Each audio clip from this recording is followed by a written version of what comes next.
I had this discussion this week in a Bible study group, and one of the gentlemen asked me. He says, "Listen," he said, "how do you come up with your subjects? How do you come up with lesson topics?" In that same Bible discussion group this week, we were talking about zeal. We were talking about how when I first came to the nation in my early 20s, that when I first got in there, I felt this goosebump effect when I heard Elder Shadrach talk on the podium. When I heard my fellow priests speak, I felt this fire inside of me.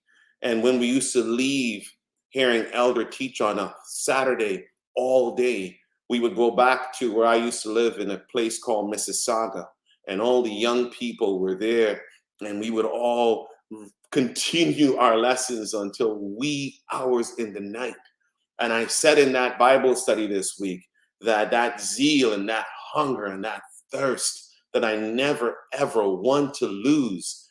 And I'm happy, I told the same crowd in the Bible study this week, that I have a group of fellow priests that surrounds me and sit with me, and they all have that same zeal and that same passion.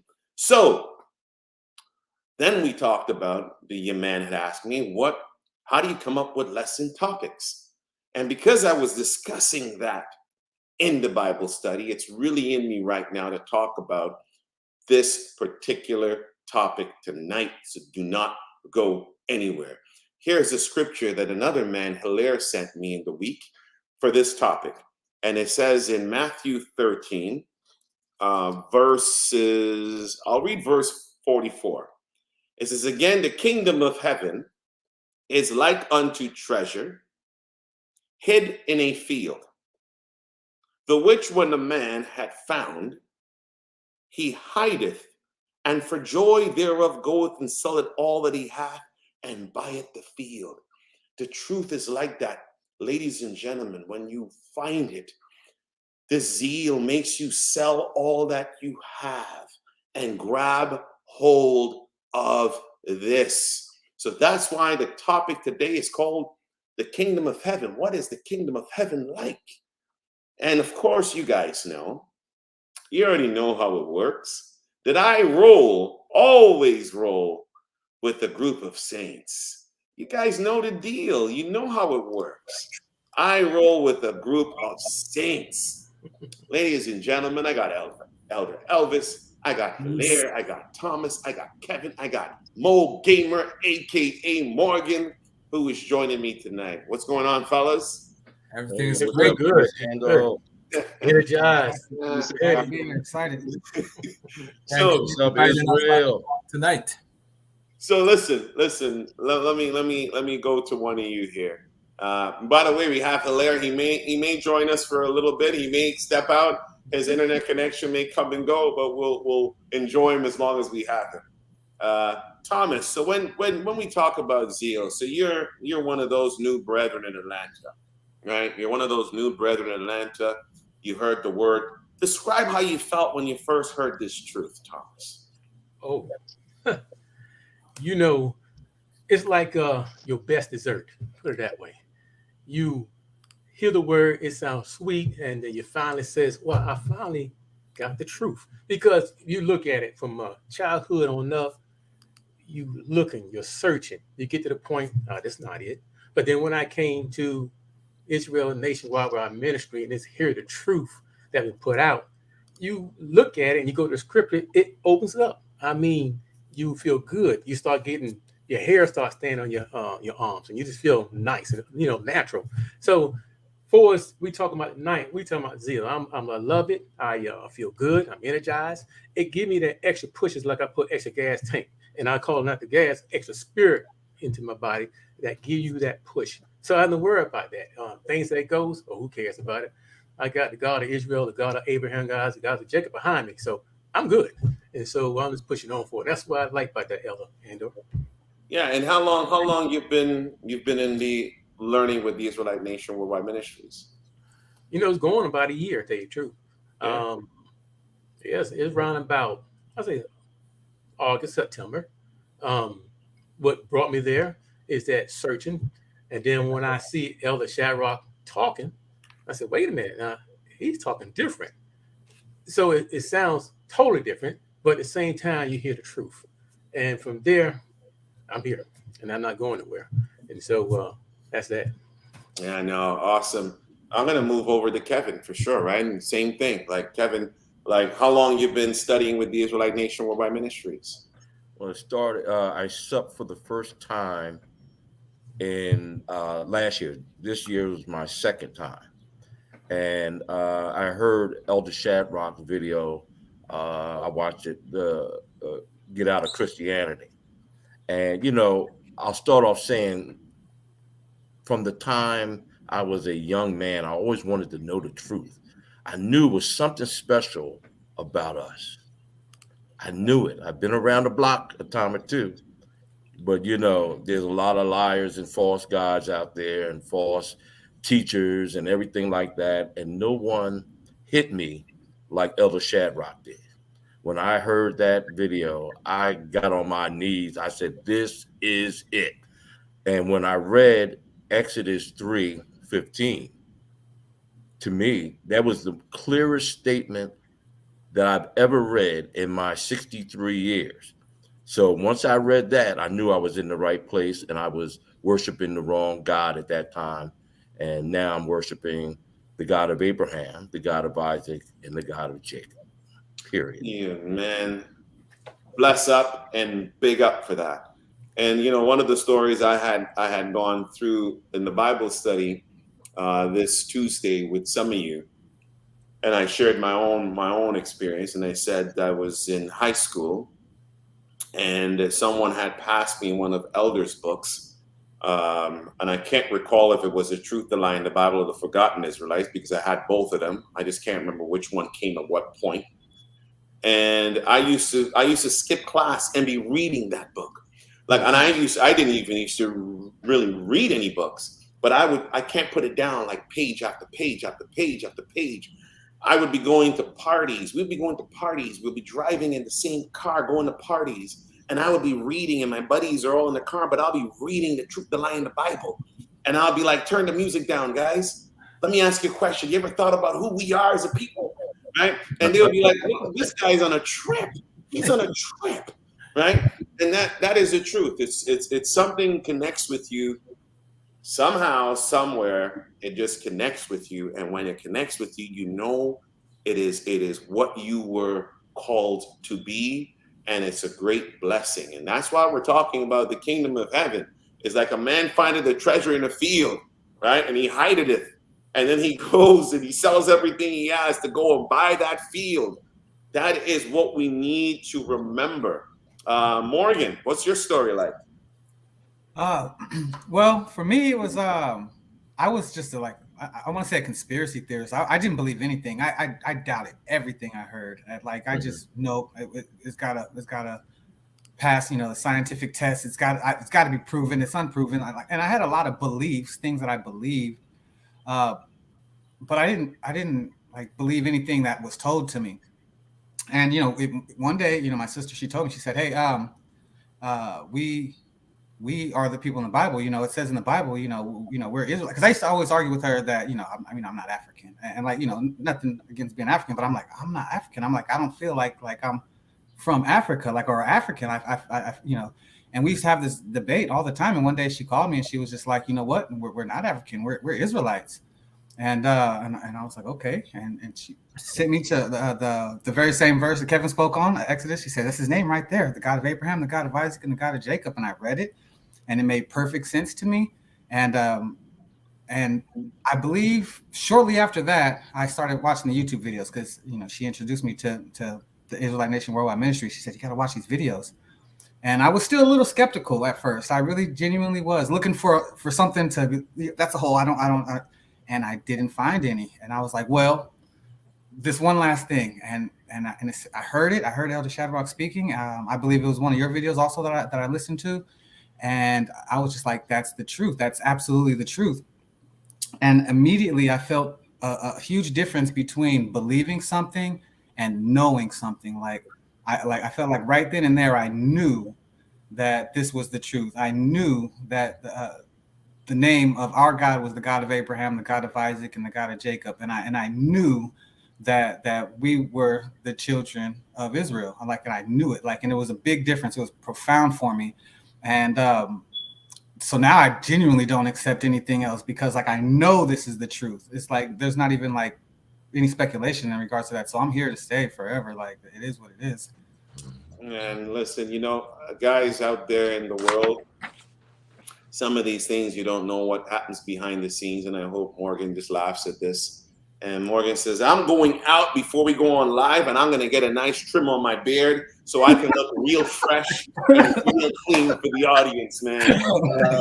Yes, he did.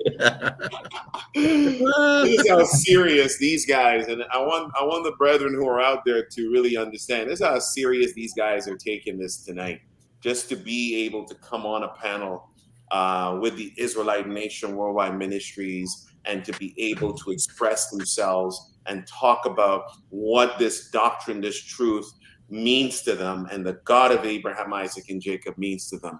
You know what? Let's go to the story of Ruth. I know I talked about Matthew, but I told you guys we're going to kind of mix this up a little bit. Let's go to the story of Ruth. And Ruth is a real, we did in the Israelite Nation years ago. Elder Shadrach had a play that he wrote based on the story of Ruth, and it showed so much of the culture and things that we hold dear to today. But in that story too is a good lesson about someone who is not part of the bloodline of the children of Israel, but because of her belief, because believing in the people and the God of Israel, she left mother and father and relatives and everything behind to cleave to the God of Israel. And because of that, what she did, we got people like Jesse, we got people like David, we got people like King Solomon because of that. So let's go to that story, because I know it's a favorite for some of you. And today is a Bible study, so we got to read some scriptures, right? Nice. So I think we got deep voice Kevin, who's going to start us off with some reading here. Okay. And let's see who's out there. Guys, who's out there, by the way? Let's see who you are. Say hi. Let us know if you got any questions or share some of your stories with us. We would love to highlight them here. Go ahead, Kevin. Okay.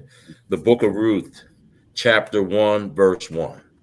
Now it came to pass in the days when the judges ruled that there was a famine in the land, and a certain man of Bethlehem, Judah, went to sojourn in the country of Moab, he and his wife and his 2 sons.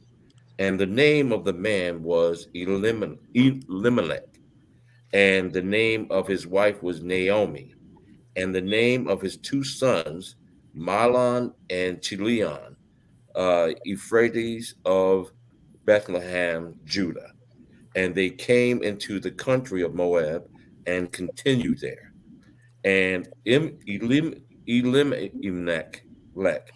Naomi. So I like that. The truth is, guys, before we began, I said to Kevin, Kevin, hey man, let me ask you a question. I said, you're good with the old English and all the biblical stuff. Because I can get through it. But now he threw him some curveballs, some Elimelechs and different curveballs is hitting him. But pause it for a while, Kevin. Okay. What are we getting so far, guys? What are we getting so far from this story? Well, it looks like we've got Naomi, and it's talking about her husband. Yeah. And 2 sons. So far, it's just giving us a little background about this particular family, actually. Yep. And therefore, they're going to be sojourning in the country of Moab. And Moab is not the country that Israelites dwell in. So far, that's what I'm getting. Yeah, but you've heard the conversation about people believing that Ruth herself was an Israelite. You guys have heard that. Or maybe you have not. What do you feel? What do you feel about that, Hilaire? Since we have you now, I want to, before I even get to that, Hilaire, how you came to knowing this truth? Well, basically, very simple, Eliondo. Thank you for having me. One day, just, YouTube. You know, you get to your normal routine. You know, normal life. You know, basically Sunday, you wake up, same routine, boring life. You know, and Yep. you're hoping that where they're telling you you're gonna win the lottery, and then your life gonna change, right? So you get used to a routine, and one day you're sitting on your front of your TV, and you switch off the YouTube, and you hear the Shadak saying, "Get out, get out to that Christianity thing." I'm like, hold on a minute, that's the way of life. Everybody think about this is the way we're supposed to be. How come this gentleman telling everyone to get out? I want to know more. Then the more it keep going, then I'm start shaking in my chair.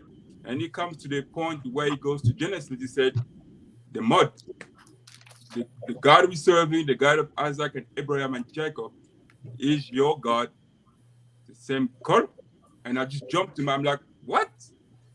No way. And this is where you start shaking and you want to hear more. And the more I'm listening, the more I'm like, wow, like I win the lottery. This is my lottery. This is my lottery ticket. This is like the truth I've been looking for. And here I am today. And it's an excitement, it's a joy to be here. And this is where I find the truth. Thank you, Hilaire. And Tina, let's all give a big thank you for Tina. And we really appreciate it, Tina. So yeah, it's a pleasure for me to be in the presence of you guys. It keeps us hearing your stories, reminds us of all our humble beginnings. And we all have a similar path, how we got here. Some of us got here earlier than others, but it's all the same path.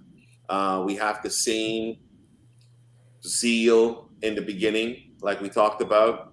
As you guys in the virtual world are seeing some of these new faces, and they're all zealous. Please keep rooting for them. So 10 years from now, we can still see the same faces zealous as they are, and 20 years from now, and 30 years from now. And the reason I say that, because we've seen so many people come through the doors, hear Elder Shadrach say they're going to fly with the nation. They're no longer here, right? So what happens? Let's continue. Where are we? Verse 3. Verse the Elimelech. 3. Yep. Naomi's husband died, and she was left and her 2 sons, and they took them wives of women of Moab. And the name of the one was Orpah, and the name of the other was Ruth. These are wives that Naomi's son took of the women of Moab. They're not Israelites. And they dwelt there about 10 years. And Mahlon and Chilion died also, both of them. So Naomi's 2 sons died and left her 2 sons and husband. And she arose with her daughters-in-law that she might return from the country of Moab. For she had heard in the country of Moab how the Lord had visited his people in giving them bread. We're always in one of these situations, guys, where the children of Israel probably did bad. This is after the book of Judges. And in the book of Judges, we evil and evil and evil and evil and evil. And we were sent into captivity so many times. Now they're in Moab, seeking refuge among strangers. Naomi is an Israelite. She has 2 sons. They took wives of the children of Moab, but her 2 sons died. So she was left with just the daughter-in-laws. But then she heard a story about my people, which are the Israelites, that the God of Israel is now giving them bread. He has visited them. He's giving them bread. So it's probably time to pack the bags up and head back home, right? So this is the story. Verse 7 says, wherefore she went forth out of the place where she was, and her 2 daughters-in-law with her. And they went on the way to return unto the land of Judah. And Naomi said unto her 2 daughters-in-law. So these, again, I'm going to go really slow with this. She said unto her daughters-in-laws, who were of the children of Moab, because this is a fair thing to do. Like, I'm going to my own people, so this is time for me to wish you guys peace, because this is your people here. This is your people. This is where your heritage is. I don't want to uproot all of you. And Naomi said unto her daughters-in-law, go return to each to her mother's house. The Lord deal kindly with you. So again, we have the ability as Israelites to pass on a blessing. So basically, my God will deal kindly with you. Why? Because you have dealt good to me, the Israelite. You have been good to me, the Israelite. So guess what? I'm going to say the Lord deal kindly with you. All right? So let's keep following this a little bit. And Naomi said unto her two daughters-in-law, go return each to her mother's house. The Lord deal kindly with you as he had dealt with the dead and with me. The Lord grant you all that you may find rest, each of you in the house of her husband. Then she kissed them and lifted up their voice and wept. She's leaving. It's time for me to go back to my own people. You go back to your own people's homes. May the God of Israel basically be with you and deal kindly with you. But it's time for me to go. And now they're all crying and weeping. They're all crying and weeping. But let me keep going through. And they said in verse 10 unto her, surely we will return with thee unto thy people. Wow. There's a separation here. They didn't say, let's go back home to our people. Mm-hmm. They didn't say that. If anyone can find that, you put it in the chat. Thy people. There's a conversation here, but there's also separation within this conversation. I'll read that one more time. Verse 10 said, and they said, meaning the daughters-in-law, the children of Moab, said unto Naomi, surely we will return with thee unto thy, meaning your people. Separation. And Naomi said, turn again, my daughters. Why will you go with me? Are there yet any more sons in my womb, that they may be your husbands? I have nothing more to give you. There's no value I can give you. There isn't.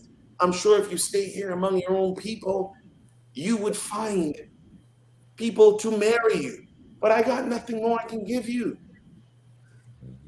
Verse 12 says, turn again, my daughters, go your way, for I am too old to have an husband. If I should say I have hope, if I should have a husband also tonight, and should also bear sons, would you tarry for them till they were grown? Would you stay for them from having husbands? Nay, my daughters, for it grieveth me much for your sakes, that the hand of the Lord is gone out against me. Naomi feels like she's cursed. You know, sometimes you feel like life can't get worse than this, man. My two sons are gone. We've dried up everything in this land.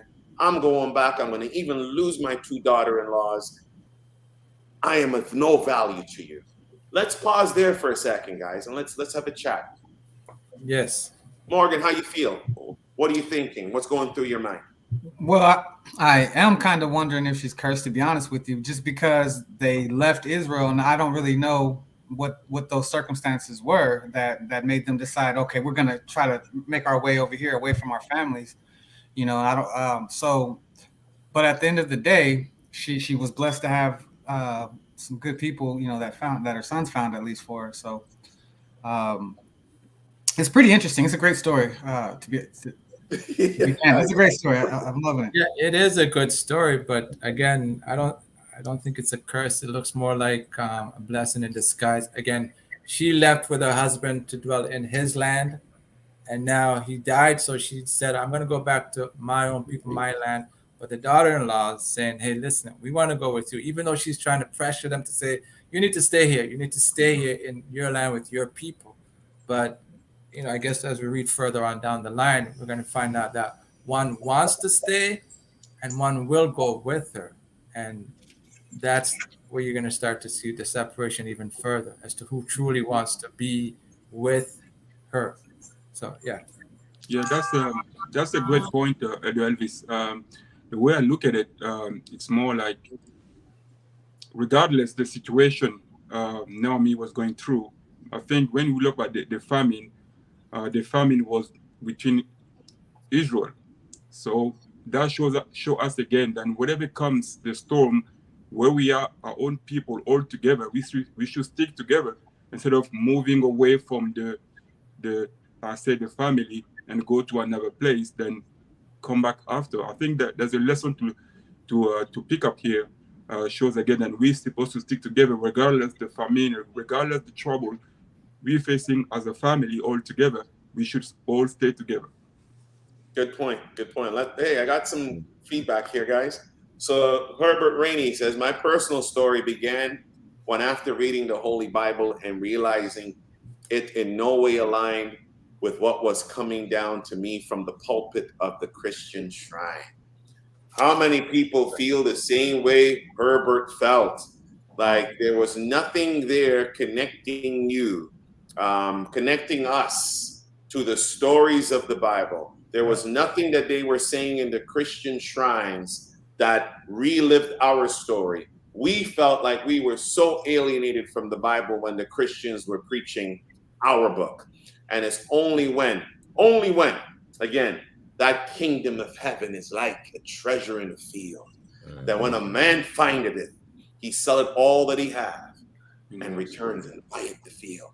When we heard the word, guys, you guys know what I'm talking about. Everyone on this panel, everyone out there, when you heard the word and you really understood what the true name of God is, when you understood when the true new moon is, when you understood when the true Sabbath day is, Passover, tabernacles, all the while you and I, before we got the treasure, we kept Christmas. And then when we got into the truth, we said to ourselves, how many of the real God's laws and feasts have we not kept for so many years? And you felt terrible. We all had that feeling in our gut. We all did. We all experienced it at that time, that we felt, oh my God, I feel awful because all these years I have not been keeping anything that's in this Bible. You know, Priest Sando, I'm going to jump in on that, because when I first got into Israel and I found out about the God of Abraham, the God of Isaac, and the God of Jacob, the actual name, you know, I've read the Bible through from at least one time, from front to back, and back and forth here and there, but never have I ever seen the name until when I got into the nation. Then you literally saw it. It's like, wow, it's really there. And then it's like you dive into a wormhole. You guys go like a sci-fi. When you go into this wormhole, there's a whole brand new things to discover. You're talking about, as you said, the cultural stuff, the Passover, the Feast of Tat, the new moon, the Sabbath day, all these things, house blessing, weaning feast, like all of these things are part of our culture.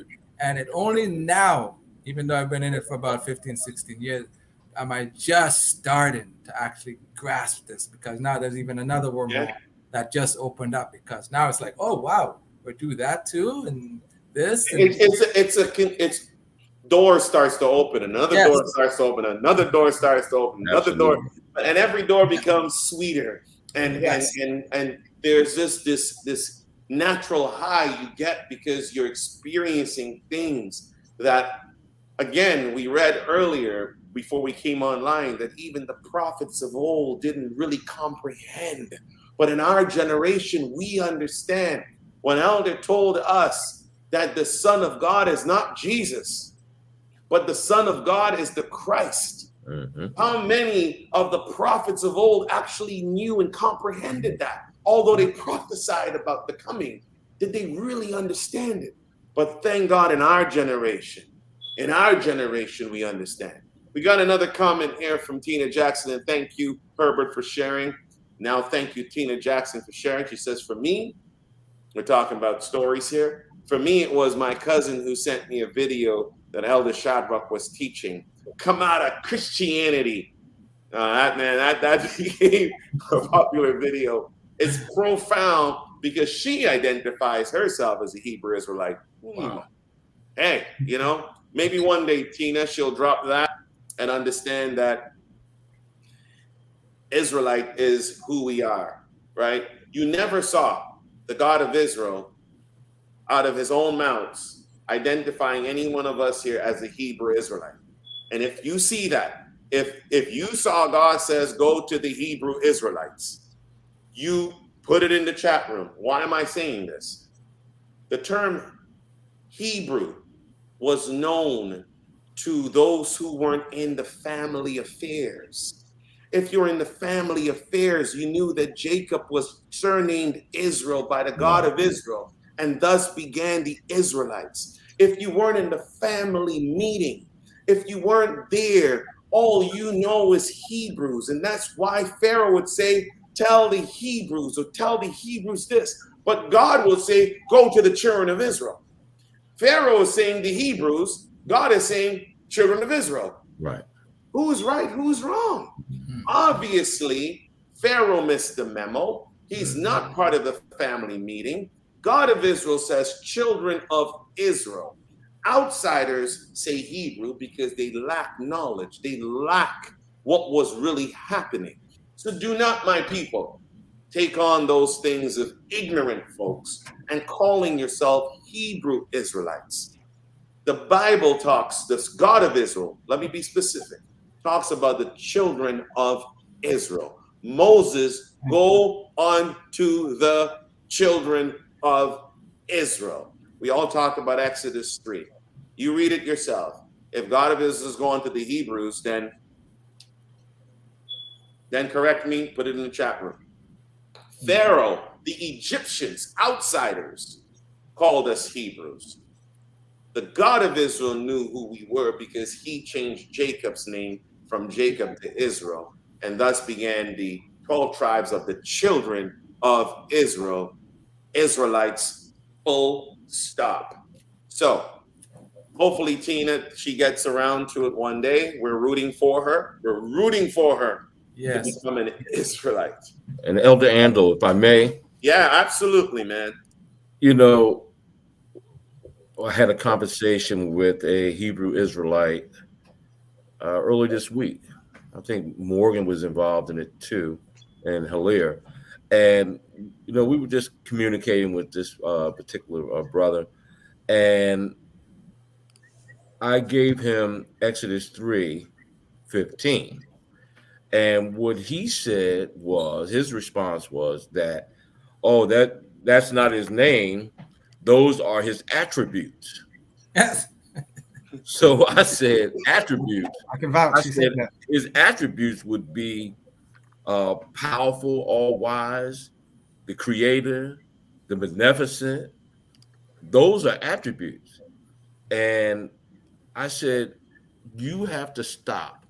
And for the life of me, unless there's only 2 or 3 reasons that a person cannot understand this verse, is either they're deaf, dumb, and blind, or they have never read it, because it clearly says forever, all generations.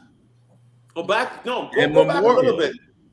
No, Kevin, go back a little bit. This is my name. Yes, thank you. This is my name forever.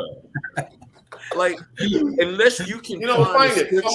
Someone find the scripture. Someone find the scripture. Let's give it justice and let's find it, because Kevin's bringing a great point here. And let's find the scripture. But keep talking, Kevin, as we find the scripture. Keep going.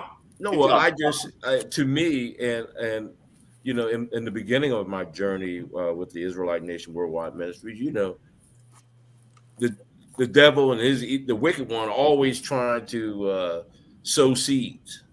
He's always trying to interrupt and get in your way and get you to pull away. And when I read that chapter, to me, I'm so hooked on that. I'm hooked on that verse, because to me, that sums it up. Unless you can give me a verse that says, where God, the God of Israel says, well, listen, y'all, I'm not gonna I'm gonna avoid that. I come up with a new verse. Y'all don't have to call me that anymore. I mean, it's simple. This is not rocket science. So unless you can come up with a verse that says that verse is null and void, then you got to go with it. Period. You know, when you said it's simple, we say that to Elder all the time when we sit with him. Elder says that to us. Right. Bible is simple. It's so simple. And we say, Elder, to you it's simple.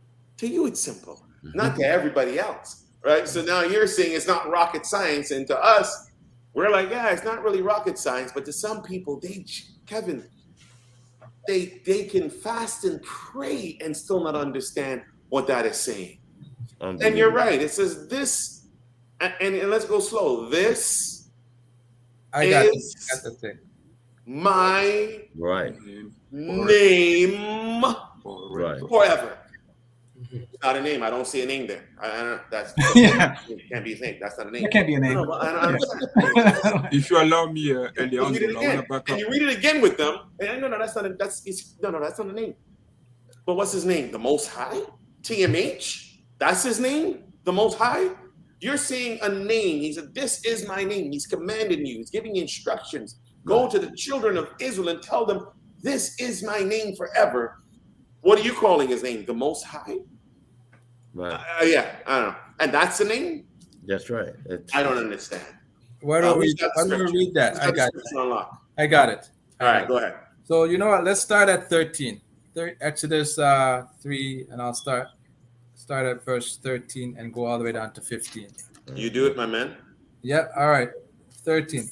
And Moses says unto God, behold, when I come unto the children of Israel and shall say unto them, the God of your fathers has sent me unto you, and they shall say to me, what is his name? What shall I say unto them?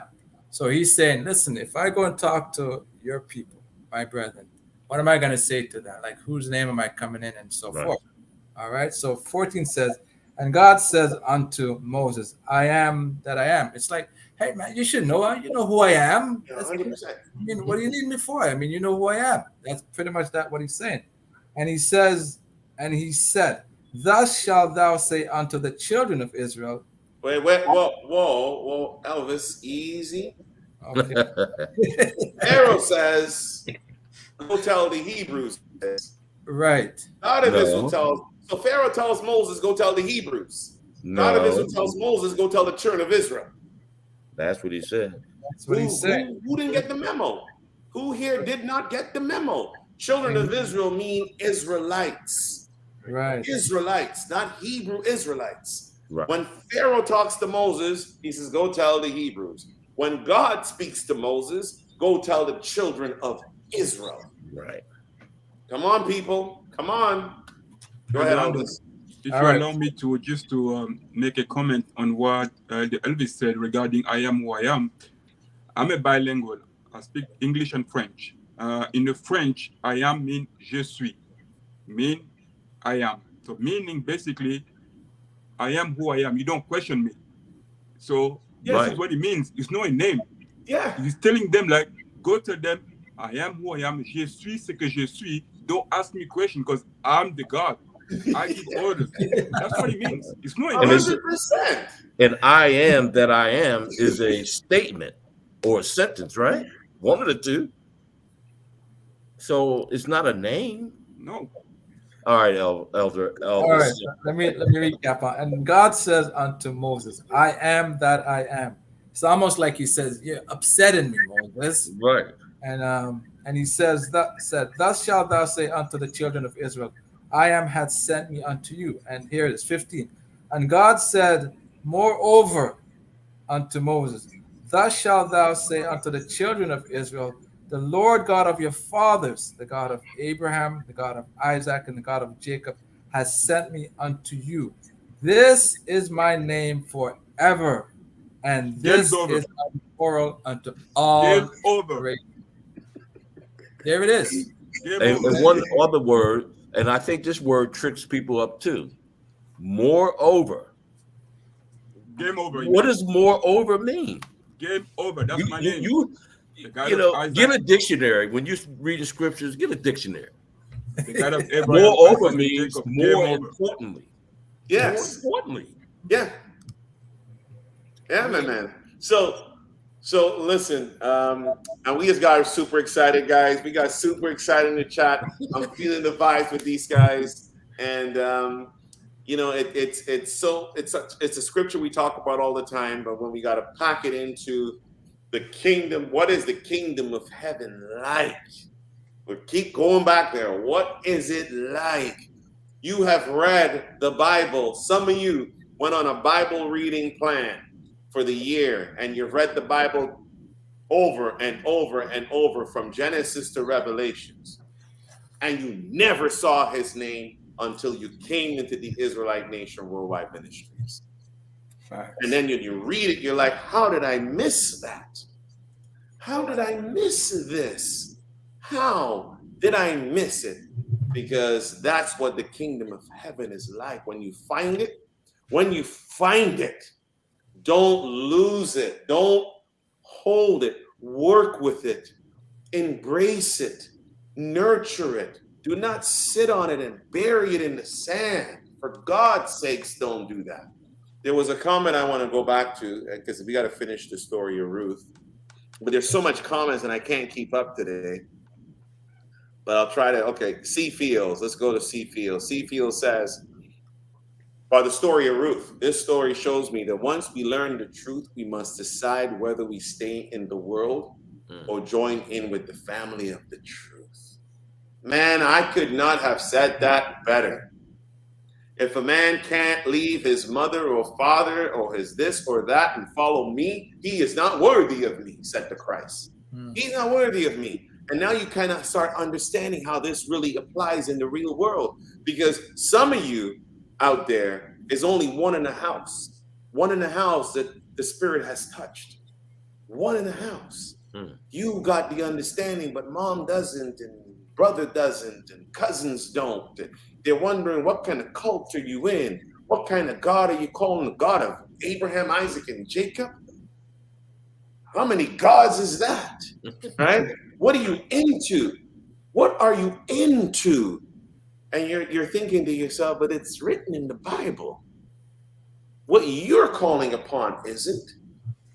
And one in the house is chosen. One in the house, most of the times. And that's the truth. Whether you fold to that and say, you know what, I'm the one in the house, the rest of my house, they still go to the Seventh-day Adventists, so they still go to Pentecostal, they still do that. You know what? I'm just going to fold in because this is too much for me, and I'm going to do what they do. I'm going to ignore the truth. And you're not worthy. You're not worthy. It takes some sacrifice. What verse did I end up at, guys? Let's do a big time check. We got some time. Was it 14? I'll start from 13. 13. This is Ruth chapter 1. For those of you who just joined, I'm now reading from verse 13. Would you tarry for them? Naomi speaking to her daughter-in-laws, saying, would you tarry? Hypothetically, I'm old and I find a husband and I get pregnant, and then the children have to grow and become men. Are you going to wait till they become men to marry them? Would you stay for them for having husbands? Nay, my daughters, for it grieveth me for your sakes that the hand of the Lord has gone out against me. And they lifted up their voice and wept again. And Orpah kissed her mother-in-law. Basically, goodbye. But Ruth clave unto her. One in a house, usually. One in a house. And she said, behold, thy sister-in-law is gone back unto her people. I mean, Kevin, you said it, my friend. This is not rocket science. It's clearly saying, and I think Isaiah, which is Elder Freddie, said that it shows that not all black people are the same. Because yes, the children of Moab and the children of Israel were both black-skinned people. They were both, ladies and gentlemen, they were both black-skinned people, but different nations, Completely different nations, different cultures, different God. Don't get confused because we all have the same skin. Absolutely. Right? Don't get confused. So let's read that again in verse 15. And she said, which is Naomi, behold, thy sister-in-law is gone back unto her people. She's gone back. And unto, wait for it, her gods. Small Plural. G. Small G. Small g. Telling you, don't get confused because we have the same skin. We got, it's a different nation, different people, different God, different culture. So they're gone back to her people and her God. The Moabites in this instance is not Israelites. The scripture is showing so clean, so clear. Two different people we're talking about. Right. Completely. So she's gone back to her people and her gods. Return thou after thy sister-in-law. Go with her, Ruth. Go with her. And Ruth said, entreat me not to leave thee, or to return from following after thee. For whither thou goest, I will go, and where thou lodgest, I will lodge. Thy people, which is the children of Israel, shall be my people, and thy God, which is the God of Israel, shall be my God. Because she realized the kingdom of heaven was right within reach. You get what I'm saying, guys? Yes, sir. Yes. Absolutely. 100%. Right within reach. 17 says, where thou diest. Listen to this. Ruth said to Naomi, where you even die, I will die. And there I will be buried. The Lord do so to me, and more also, if aught but death part me and you. And when she saw that she was steadfastly minded to go with her, so they two went until they came to Bethlehem. And it came to pass when they were come to Bethlehem, that all the city was moved about them and said, is this Naomi? And she said unto them, call me not Naomi, call me Mara, for the Almighty had dealt very bitterly with me. I went out full, and the Lord had brought me home again empty. Why then call you me Naomi, seeing the Lord had testified against me, and the Almighty had afflicted me? So Naomi returned, and Ruth the Moabitess, her daughter-in-law, with her, which returned out of the country of Moab, and they came to Bethlehem in the beginning of barley harvest. Now, let me talk to you, man. What do you guys think about Ruth? She is stubborn, but it's a good stubborn. It's a very good stubborn to say, listen, and look at this, the conviction. Where you die, I will die also. Yeah, she's committed. She's super committed. She's not Yes, leaving. Hello, Elvis. That's a very good point. In terms of Ruth, it shows again that Naomi, she's in a stranger land, but she kept the God of Israel name and praying to the God of Israel. So Ruth must see the way Naomi carry herself toward the God of Israel. So for Ruth, say like there's no other God than the God of Israel, because she's already knew that there's the other God, the Moabite used to pray, and she saw the difference when Naomi was praying to the God of Israel, and that's why she was ready to die for the name of the God of Israel. Yep. If you look at that, that's zeal. I mean, you can't look at that. If you look at the roof and not just looking at what she says, the gods, not God, gods. She knew the God. She knew that one God, which is the God of Israel, was the God of Abraham, Isaac, and Jacob. She knew that, and so she says, "I'm staying here." 100%. Yes. Yeah. Yeah, and that's where we are, right? We all all of us on this panel, and most of you who are listening live, we weren't born knowing the truth about us. We unfortunately weren't born knowing the God of Abraham, Isaac, and Jacob, and keeping his new moons and Sabbaths, unfortunately. But fortunately, before we passed on, he called us and he gave us his name and his truth. So we thank the God of Israel for that. But the point of our discussion tonight, specifically now to the men, as I said, this is a panel of men tonight, and there's a reason why. 400 years is gone, man. It's gone. And the men in our nation needs to be valiant and take up their spiritual sword and really represent without fear and proclaim the God of Israel's name on the mountaintop and help out the Supreme Council and Elder Shadrach wherever they can and put their hands into the work. And I'm super proud, everyone that's listening tonight. I again, last minute reached out. It was yesterday. I reached out in a WhatsApp group and I said, who wants to join me tonight on a live? And Morgan, Kevin, Thomas, Hilaire, and Colin. And next time we'll get you on, Colin. These are new people, new brethren. None of them have been baptized.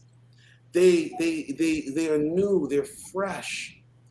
And they were willing, without any hesitation, to come here and represent the God of Abraham, Isaac, and Jacob and this nation. It is a testimony for those who have been men, who have been with us for 15 years, 10 years, some 20 years. You got to start coming and working and getting involved. Look at the new ones here, new blood, new vibrancy. This is a new leaf. And I hope it's also a sign for those who have been here, men specifically, for years. We need to wake up, and I'm happy to see all these new ones ready and willing to take up the torch, ready and willing to hold up the 7 branch and say, Priest Andal, we are there with you. We may not be super skilled right now with the sword, man, but we are there. And this is what you guys are seeing tonight, ladies and gentlemen, a new era of men in the nation who are willing to come and talk proudly about what Elder has done for them, what the Supreme Council have done for them, what the God of Israel and this nation have done for them. And I hope you guys hold these pearls and never forget, never let your light go out is what I want to say to you guys on the panel. Never let your light go out, and I hope it's contagious to all the other men in our nation to finally say, you know what? I want to be like a Morgan, man. Get my beard all trimmed up and come on a Friday night and preach the word with Priest Andal, right? This is what we're looking for. Be brave. Be proud. All the other nations are holding on to their God. Small g, correct, Elvis? Small That's right. g. Sorry, God's small g. Plural. We need our men. And that's why today you have a panel of men, because we really do need to set the tone and the example going forward that this is it. And the new ones are stepping up. So hey, let's activate the old ones who've been here baptized for 10 years. Come on, guys. Blow the dust off of you. Get your shield. Get your armor. Join us. Corrine Holder said this. I got thrown out of the Christian church I attended. So many of us probably did. When I was a Rise member, we went and we handed out flyers at a Christian place for, I think it was like a Bible and a Black man seminar that we were promoting. And we put flyers, we went to this church parking lot, we put flyers in the windshield of every car. And the ushers came out and they all escorted us off the property. And one time as Rise guys, we actually went into a shrine for an event. There was a guy who created his own version of the Bible and kind of Africanized it, but he plagiarized a lot of different things from Elder in his own book. So his name was Dr. Peebles, in case you're looking to find him. And we as young Rise guys went to the event and we went in the line when they said to ask questions. and we went on the mic. We're all young and fiery. We went on the mic and we challenged him, and the whole place got in an uproar. And they were like, "What are you guys coming here for?" And they ushered us out and kicked us out of the property, right?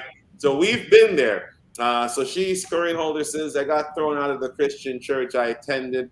I was nowhere for 5 years. The lost sheep in the mist just don't have a home, just wandering around until she said, I visited a friend and she mentioned Elder Shadrach teaching about Black history in the 2 books. And that's probably the Forgotten Israelites and the Truth, the Lie, and the Bible, I'm sure. So again, you wander around as a sheep lost until you hear the voice of the shepherd, and the sheep know it, the voice of the shepherd. Thank you for sharing, Corinne, and we love having you as part of our nation. Let me find some more. You guys talk. Let me find some comments. You guys chat. Really quick, one thing I wanted to point out in regards to this, Ruth deciding to go back with Naomi is, and we talk about this a lot in the studies, in the study groups, that it doesn't really show us the time frame. It goes from verse 3 where her husband dies to verse 5 where her sons die. We don't know how much time that was, but in that time they made an impression on her that was tremendous, because they had to have been observing the Sabbaths. She may have had Passover with them, and she saw these things. We don't know, like I said again, how long they were married, how long these marriages last, or whatever, but they made an impression on her, and she knew that she was in the right place, that she was home, and she wanted to know their God. She wanted to go back. She said, your God will be my God. And that's like a really powerful thing. Like, I like that. That's one of the things that I'm moved by. Like, it doesn't really tell us, and because we don't need to know, but it just infers that they made a really good impression on her. Like they as Israelites, they lived the right way. That's a really good point. So to Morgan's point, something that Naomi and maybe even her sons, who knows, something that was being done by Naomi, even though Naomi is saying to herself, man, don't call me Naomi, call me Mara, Right. Something you did, Naomi, something you did. I know you're beating yourself up because of the situation, but something you did, whether you were praying every day to the God of Israel, whether you were singing sweet songs that you used to sing in Jerusalem, whether it's the food and how you carried yourself and how you talked about your people, whatever it was, Ruth was sold, Ruth loved it, and she did not want to part from it. So again, we are the royal priesthood. We are a royal priesthood. We have to be out there and be proud of who we are and tell great stories of our father Moses and Joshua and of Gideon.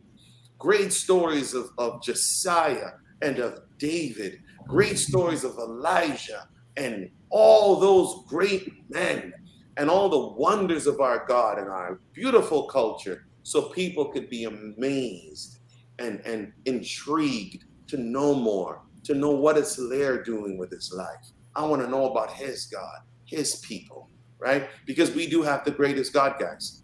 We do. Right. Absolutely. Priest Daniel, going off what you said about that royal priesthood. When you come into Israel and you start to get a lot of that awareness and the understanding. Yeah. And sometimes, I'll be taking a stroll and it'll hit me and it'll be like, a royal priesthood, that means I am royalty. Like, with guys, I don't know guys, but sometimes it's like you get a hit and you're on cloud 20, and that royal priesthood, you go, wow, listen, those people that they say that are royalty that are in the UK and these other countries, the Scandinavian countries, they got nothing on you. And I'm going, yeah. And at that moment, you kind of feel a little, you can be a little bit forward, a little high, high-headed, swell-headed, whatever you want to call it. Just for that moment, you get to wallow in it, to know that you are royalty, actually. Like, there's only one true and living God, and that he's the king, and you are prince and princesses, and your royalty. And, for that moment, you get to wallow in it, and you go, yeah, this feels nice. Like, this really good. Let's do it. Before Hilaire gets in, let's do a quick timestamp and housekeeping. Ladies and gentlemen, you're listening to the Israelite Nation Worldwide Ministries. If this is your first time, hit the subscribe button. and click the notification bell, because when we reel out great lessons and discussions like this, you want to be the first to see it. Number two, if you want to join us, look in the description of this video. There is a link that says join the Israelite Nation.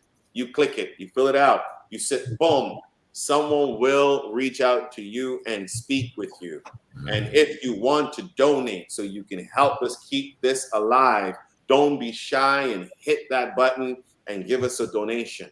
Now, Hilaire, what's up? What we talking about? Thank you, Eliando, to give me the speak. I was saying there's so much energy. I don't know if the crowd can handle the energy, the flowing is going here. You know, it's amazing. Just like you want to speak, you are home. Yeah, I was coming to the point that Elder Elvis was saying, you know, the zeal, when we first time we knew the truth, it's like when you were young, the first sight you see, for those ones are married, and you know what, the first time when you see your wife for the first time, you're like, you have the zeal, you want to impress the lady, you want to do things, flowers, whatever it is, you want to impress the lady. This is what happened when we found the truth the first time. We came from a different background, and you heard the truth from Elder Shadrach, that make you jump to your seat. We talked about the scripture earlier. That pearl that you find, you want to grab it, you don't want to let it go. So what do? You keep it, you keep going. And it's like in a marriage, you're married to your wife, but if the flame die, but then something's not working anymore, but you have to keep going. The first time you saw how you keep that flame, and the same thing, we're in the nation, we know the truth. We used to, okay, this is my God, this is me. What can I do now to serve the Supreme Council? What can I do to serve the nation? It's like you just want to keep that flame, keep going. And I remember my first time, I heard Eliando speaking, and something stayed in my head. He goes, when I grow up, I want to be like Priest Tarot. I'm like, who's Priest Tarot? And he keeps saying that. The second sermon, he keep going, when I grow up, I want to be like Priest Tarot. I'm like, who is Priest Tarot? And everybody comes up, goes, yeah, you know, everyone wants to be like Priest Tarot. And I'm like, who is Priest Tarot? Then I saw Priest Tarot. I'm like, okay, when I grow up, I want to be like Priest Tarot too. So here I am. So yes, we have to keep that going, and this is who we are. And I think Elder Shadrach worked so hard for us to bring out the truth, because we were come back for Christianity. We knew that we were the Gentile. We like the crumbs from the table that drop and you pick it up. But actually, like Elder said, we are the prince, and you go outside, you look at the sky, you say, hold on a minute, my God create all this. This is my Father. So who am I? So you got to know who you are. You have to believe that you are an Israelite. So you are the nation firstborn. So this is you. And when you believe that, wherever you go, like we read the scripture from Ruth, you have to show the example where you live, and the people see you different. You know, when you walk in the street, I remember the Khazar, you see them, they're funny people. They don't say hi. You couldn't get hit by a car. They won't say hello to you. You know, they'll just leave you die there. But we different. We Israelite. So we live by the example where we live. I mean, they got to know that guy is different. What's wrong with him? And they're curious to know, who are you? And they're going to ask you a question, because same way Naomi did when she was in the Moabite land, she lived by example. And Ruth saw that. She said, I want to grab this. She has something I don't have. Regardless the God we're serving, but she has something different. She kept the zeal. She kept everything she knew. Like Morgan said, the Sabbath and everything. She kept it. And that was the zeal. So whatever we do, we have to keep that momentum going. I agree. Let's get Romans 12, verse 11 on deck. And then, but that's good. This is great conversation, guys. We're having a really good time here. We're talking again about the kingdom of heaven. And you know what? As they're getting that locked and loaded, I'm going to go back to how we opened up, right? Because I think, again, it's good for those who may have just joined to know. I'm going to go to Matthew. So keep that Romans ready to go. I'm going to go to Matthew 13 again. And I'm going to read from 44. And it says, again, the kingdom of heaven is like unto treasure hid in a field, the which when a man hath found, he hideth, and for joy thereof goeth and selleth all that he hath, and buyeth that field. Again, verse 45 says, the kingdom of heaven is like unto a merchant man seeking goodly pearls, who when he had found one pearl of great price, went and sold all that he had and bought it. You know, I mean, that's what we're talking about here tonight, guys. We believe, the panel here, that we have found the kingdom of heaven. That's right. That's right. And if That's you why we're truly, here. This is why we're here. Now let's talk openly. right, This is why this panel is here in front of you. We believe we have found it, and we have left everything. We have sacrificed everything to hold on to it and keep it. And all we're trying to say is we hope that the God of Israel keeps that fire burning within us. But sometimes, we can't hope that God or an angel do it for you. You yourself got to do that yourself. You got to keep the fire in you lit. You got to be hungry and thirsty every day like the first day you came in. You've got to be like Morgan, who says, before I even come online today, I'm going to get my beard trimmed up, man, and get a brand new white shirt. that's right. You want to keep that vibe with you each and every day. And this is why we're talking. This is why we're having this discussion with you guys, right? Who's got Romans on lock for me? Oh, I got it. Hold on. Yep, I got it. Ready when you're ready. Let's go. All right. Romans 12, verse 11. Not slothful in business, fervent in spirit, serving the Lord. So, What does that mean, man? not slothful.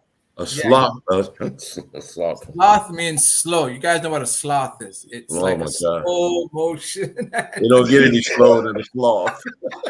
If you're a sloth, you're in trouble. My God.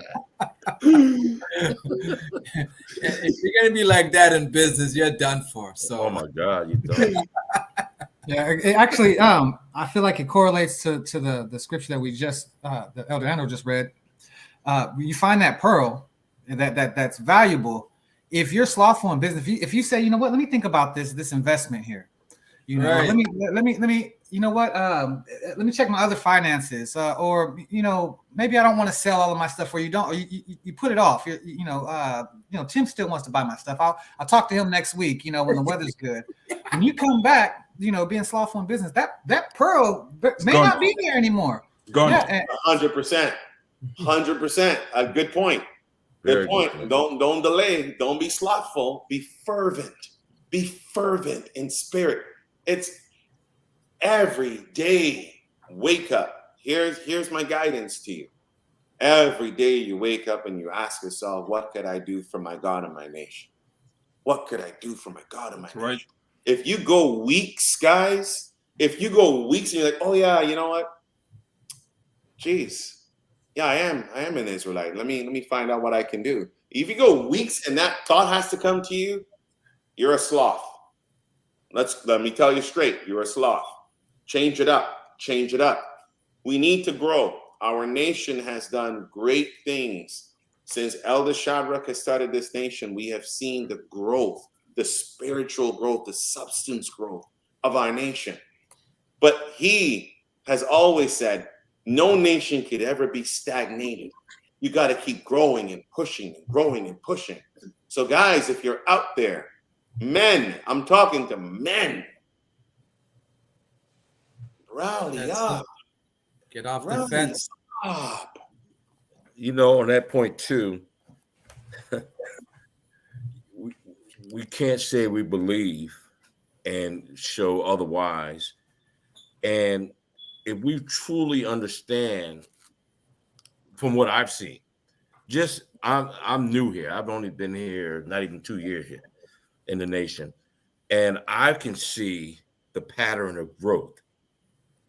And then when I correlate that with the scriptures, we already know that our people are going to go through hell. We know that.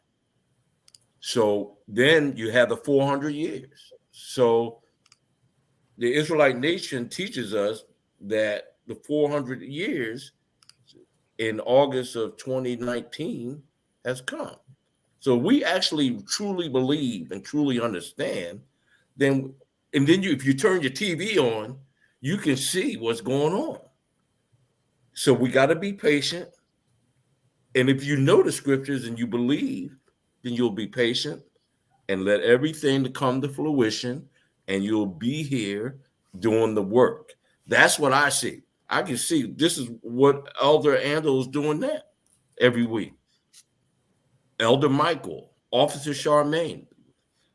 We have classes. If you're thinking about coming to the nation, and if you were like me when you read the Bible, you saw Japanese, you couldn't really even know what you were reading, then this is the place to be, because it'll take you some time, maybe not. Everybody's not as slow as me, but they break it down. There's no big egos here. There's no little I's and big U's. There's none of that. Elder Andel, our leader right here, you see, he's a dedicated, normal man with a lot of wisdom, a lot of knowledge that's showing us the way. And all of our priests, elders, teachers, you name it, are the same way. So that's what I say. We got a lot of work to do. You look in the news every day. I mean, our people are going crazy. I mean, it's really bad. Some of the things that people are doing every day is just, it's a sign of the times. So, Crazy. And we don't want to be somewhere else. Absolutely. No, you know what? I couldn't have said that better, Kevin.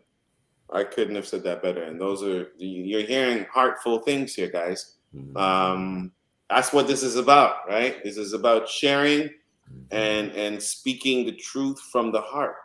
Couldn't have said that any better. And let's see, we got some fire symbols lit up. What else do we have on deck, fellas? We got about 18 minutes to go. You know what, Cristiano? You know what keeps me really zealed up, and also knowing that I want to stay in the kingdom of heaven?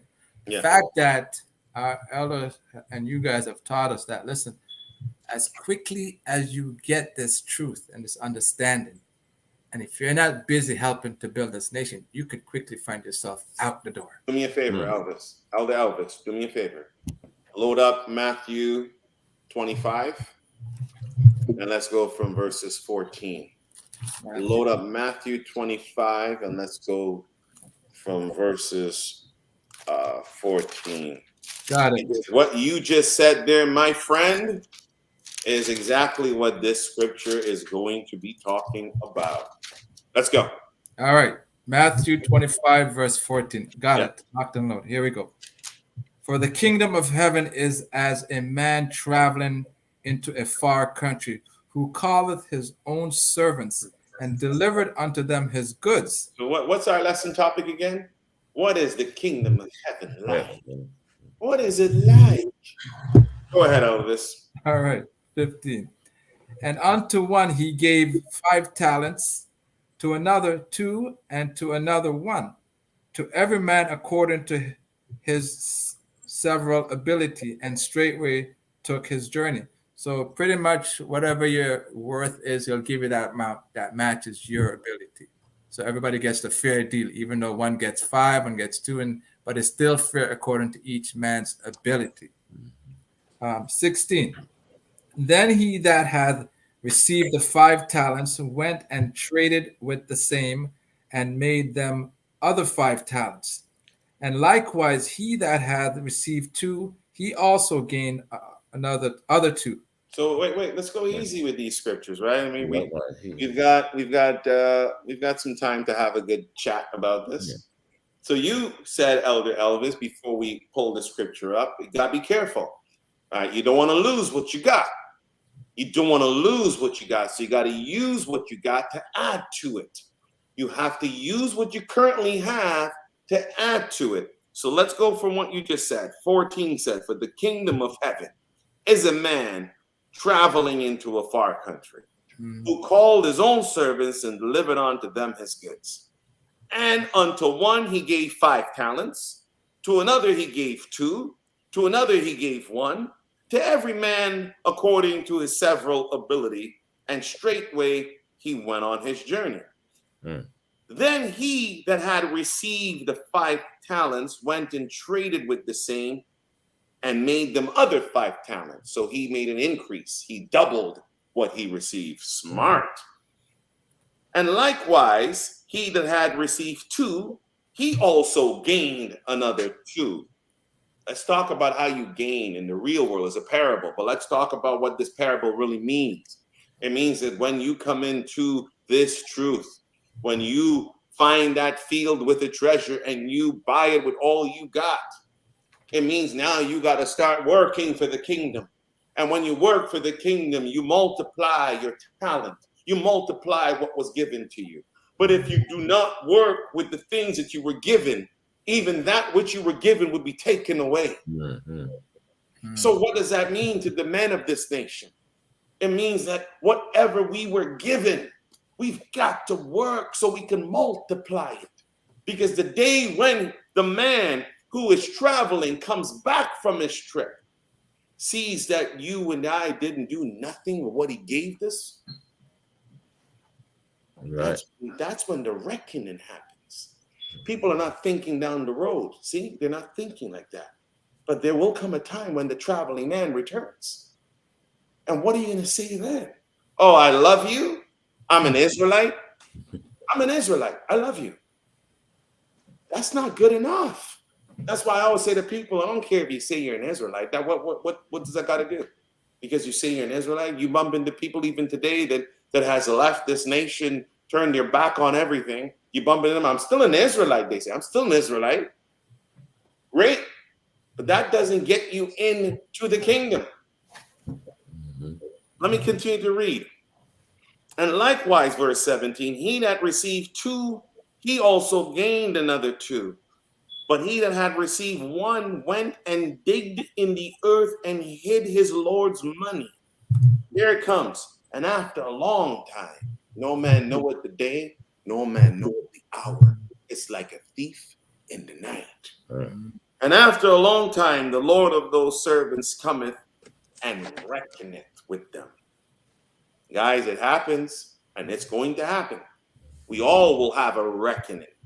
You just got to make sure that you've done all that you can, so when the day of reckoning comes, you at least position yourself in an area of success, right? Minimize your risk. Minimize your risk. We shall all be judged, all of us. The day of reckoning. And it's not according to how much lip service you have. I love you, I'm an Israelite. Got nothing to do with that. Listen, it says, verse 19, after a long time, the Lord of those servants cometh and reckoneth with them. And so he that had received 5 talents came and brought other 5 talents, saying, Lord, thou deliverest unto me 5 talents. Behold, I have gained beside them 5 talents more. And his Lord said unto him, well done, like well done, thou good and faithful servant. Thou hast been faithful over a few things. I will make thee ruler over many things. Enter thou into the joy of thy Lord. So well done, man. Well done. He also that received 2 talents came and said, Lord, thou deliverest unto me 2 talents, because I have gained 2 other talents beside them. His Lord said unto him, well done. Well done. High five.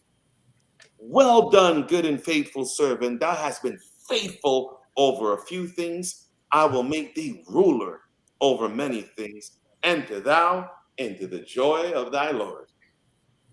Then he which had received 1 talent came and said, Lord, I knew thee that thou art a hard man, reaping where thou hast not sown, and gathering where thou hast not strawed. And I was afraid and went and hid the talent in the earth. And lo, thou hast it is thine. His Lord answered and said unto him, Thou wicked and slothful. Here's that word again. You're right. Kevin says you don't want to be a sloth. Something's wrong if you're a sloth. Here the word comes, guys.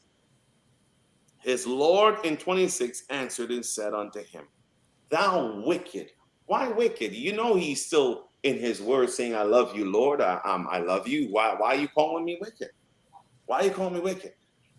The lack of activity, ladies and gentlemen, the lack of service, the lack of work, the lack of building your nation is equal to wickedness, if you did not know.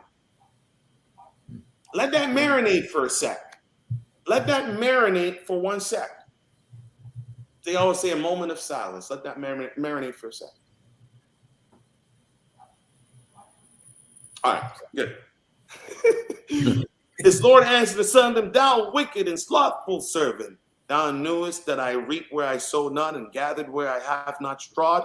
Thou oughtest therefore to have put my money to the exchangers, and then at my coming I should have received my own with usury.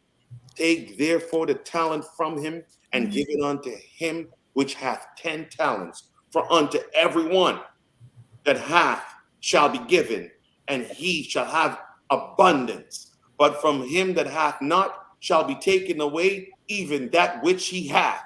And cast you, the unprofitable servant, into the outer darkness. There shall be weeping and gnashing of teeth. Mm-hmm. I couldn't have said that any stronger, any better. I could not have expressed that any differently than what was in this scripture. It is a calling for all of us, men and women and children. It's a calling for all of us to know that the day of reckoning will come. The God of Israel will return, and we will all be judged by him, the great God. And you're not going to be that last, sorry, yeah, go ahead. Verse 30. I don't know if people are not really looking at that, but it's, and Go that's ahead, talking to Israel, saying, and cast he the unprofitable servant. So we're all Israelites if we say we are, and we're supposed to be servants unto the God of Israel. So if you're not doing stuff, it's telling us that you're going to be cast out into outer darkness. And weeping and gnashing of teeth. There's not no small thing going on whenever it says that in the Bible. It's not a joke. Right. You don't want to be in that situation where you're cast out and not in the kingdom of heaven, because listen, what it says outside is the all these dogs and Walmart and all these things that are outside there. You don't want to be in that situation because there's no protection out there. Hilaire, what are you feeling, man? We haven't bugged you in a bit. How you feeling? I'm feeling great. I mean, I'm listening to Elder Elvis' point. Yes, that's very true. We got talent. We come to the nation, we get talent. We got to serve. We got to do whatever the best we can. But if we just keep it underneath and just sitting there and say, look, okay, I'm an Israelite, everything is fine. God will bless me because I'm in Israel. That's my way. No, it doesn't work that way. You have to mingle. You have to put your hands. You have to help, regardless what you're doing. You have to serve the God of Israel because this is his nation. He says in the Bible, Israelite is my firstborn. So if the God of Israel said Israel is my firstborn, so you're part of it. So you have to make sure that his firstborn, that belongs to him, and you have to be part of it. This is where the Supreme Council, they can't be left alone. We have to help. We have to, it's the talent. Whatever we have, anyone can just do whatever we can, but this is who we are. It's not just I love you, I'm in Israel. No. Action speak louder than word. Action. I was in the Nation of Islam during the 80s and some part of the 90s. And I don't want to get in trouble with any of my brethren. I'm not trying to be disrespectful, but I was just thinking about, like, we used to when we had events, we had the people that would come out all the time, the workers, but then we had what we used to call big event Muslims. So they would only come during the big events. So and we used to stay. I just thought about that. I not trying to, but it just came to my mind, the big event Muslims. So there's a term. They have. So you guys used to call them big event Muslims because they only used to come to the big events. Right. In Christianity, there was a term called CEO, Christmas and Easter only. Right. So never heard of that. Yeah. So you have it in all these different regions, right, and different places and different so-called religions. But the truth is, we've seen these bad examples, right? Kevin, you've seen those bad examples when you were out there serving a different God. I saw these bad examples when I was out there serving a different God. All of us did. But now we've got the kingdom of heaven. Now we do. This is the point. This is the point. It can't be only a Passover I come up, right? It can't only when Passover's coming around that I say, hey, man, hey, Kevin, how's it going? And you're like, well, I haven't seen you in like 6 months. Yeah, what's the date for Passover again? Right. Oh, wow. Like, well, you're going to pop around and break unleavened bread with me and dip with me, and you haven't been around for 8-9 months? So we don't want to be those kinds, right? We don't want to be the big event types, or the what Christians use, the Christmas and Easter only types. We need to be committed 1,000%, because again, we're not going to be judged based on, oh, I love you, I'm an Israelite, I'm an Israelite, and I love you. You're judged based on your works. You're judged based on your works. Amen. And his reward is with him to give every man according to his works. So let's work. Guys, it's time to wake up, men. If you hear our voices tonight, get in the arena. I have said this for years. I'll say this to you guys too. Now, you guys are new, but I'll say it to you. Do a time check. We got 3 minutes. Here's the deal. Here, you guys there? Yes. Yeah. Yes, sir. Mm-hmm. Here's the deal.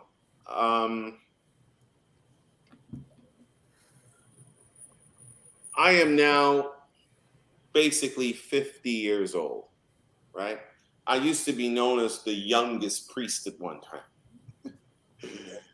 All of us are maturing. We're getting up there. So we're always looking to see who's that next layer of leaders in the Israelite Nation Worldwide Ministries. Where are they coming from? There still needs to be complete 12 priests within the Supreme Council. There still needs to be all these things.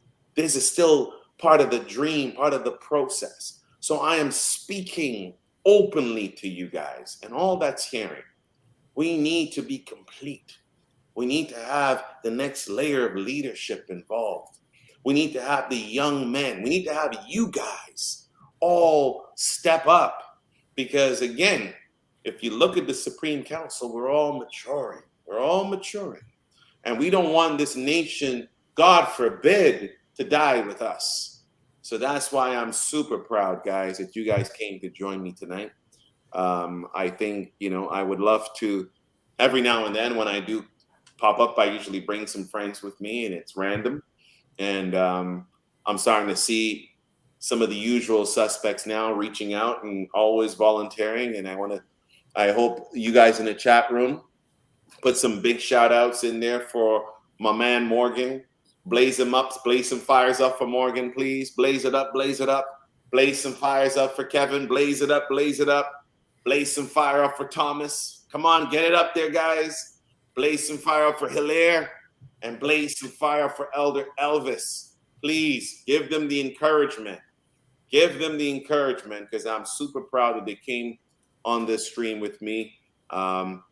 Most of them are not even baptized brethren. Most, even Morgan, we haven't even met in person, right? I haven't even met Thomas in person or Kevin in person.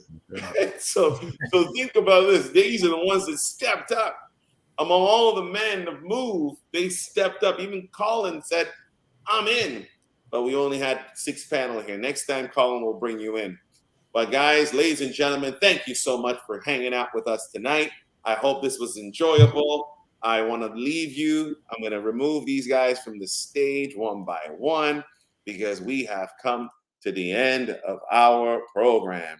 But I do really appreciate that everyone here joined us, stayed with us. And now I'm going to come off and play some music so you guys can hang around in the chat room. But peace, and don't miss tomorrow, 2 p.m. Eastern.